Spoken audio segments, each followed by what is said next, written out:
নিজের গ্রামের মানুষের সাথে কখনো খারাপ ব্যবহার করবেন না, কারণ গ্রামের মানুষেরা আপনাকে ছোট থেকেই যত্ন করে এসেছে আর এখনও তারা আপনার খেয়াল রাখছে। আর আপনি যখন মারা যাবেন তখন গ্রামের মানুষেরাই আপনাকে দাফন কাফন পরাবে। অন্য মানুষ ভালো হবে এই আশা না করে আপনি প্রথমে নিজে ভালো হয়ে যান, কারণ আপনি যদি ভালো হয়ে যান তাহলে এই পৃথিবীর শত শত খারাপ মানুষের মধ্য থেকে বুঝে নেবেন যে একজন মানুষ ভালো হয়ে গেছে, আর সে মানুষটি হলেন আপনি। সব কথা ভুলে যেতে নেই, মাঝে মাঝে মানুষকে সঠিক জবাব দেওয়ার জন্য কিছু কথা মনে রাখতে হয়।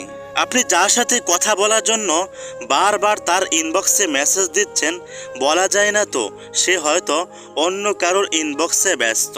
আপনার নিজের মধ্যে ভালো কোন কোন গুণ আছে সেগুলো খুঁজে বের করুন, আর আপনার খারাপ গুণগুলো আপনার আশপাশের লোকেরাই বের করে দেবে। চলতে যদি হয় তাহলে সামনের দিকে চলুন, পিছনের দিকে না, কারণ আপনাকে পিছিয়ে রাখার জন্য মানুষের কোনো অভাব নেই।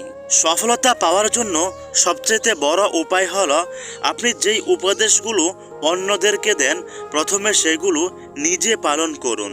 ভাই, আমি আপনাদের জন্য অনেক কষ্ট করে একটা ভিডিও বানাই, এজন্য প্লিজ আপনারা সবাই আমার চ্যানেলটি সাবস্ক্রাইব করে দিন। আমরা আমাদের জীবনে এমন কিছু জিনিস চাই সেগুলো চেয়েও পাই না, তারপর আমরা আফসোস করি। কিন্তু আপনি কি এটা একবারও ভেবে দেখেছেন যেই জিনিসগুলো আপনি পাননি সেগুলো যদি আপনি পেতেন তাহলে হয়তো আপনার সমস্যা আরও বেড়ে যেত।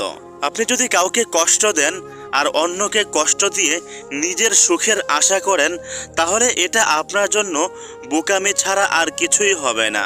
আর আপনি যদি কারোর উপকার করেন তাহলে নিজের দুঃখ নিয়ে চিন্তা করবেন না, খুব শীঘ্রই আপনার দুঃখ দূর হয়ে যাবে। ভালোবাসার মানুষটি যদি সঠিক না হয় তাহলে আপনি তাকে যত বেশি ভালোবাসা দেখাবেন সে আপনাকে তত বেশি আঘাত দিবে। মাঝে মাঝে আমার খুব রাগ হয় আর আমার মনে চায় মানুষ আমার সাথে যেমন আচরণ করে আমিও তার সাথে তেমন আচরণ করি। যদি সুখী হতে চান তাহলে অতিরিক্ত আশা ছেড়ে দিন।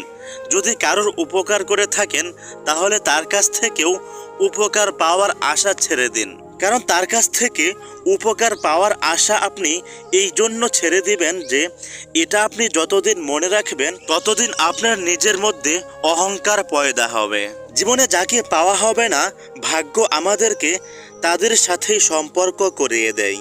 কেউ আমার সাথে খারাপ ব্যবহার করলে আমিও যদি তার সাথে খারাপ ব্যবহার করি তাহলে তার মধ্যে আর আমার মধ্যে কোনো পার্থক্য রইল না। নিজেকে রাবারের মতো বানানোর চেষ্টা করুন, যাতে করে মানুষ আপনাকে দুমড়ে মুচড়ে দিলেও পুনরায় আপনি সোজা হয়ে দাঁড়াতে পারেন।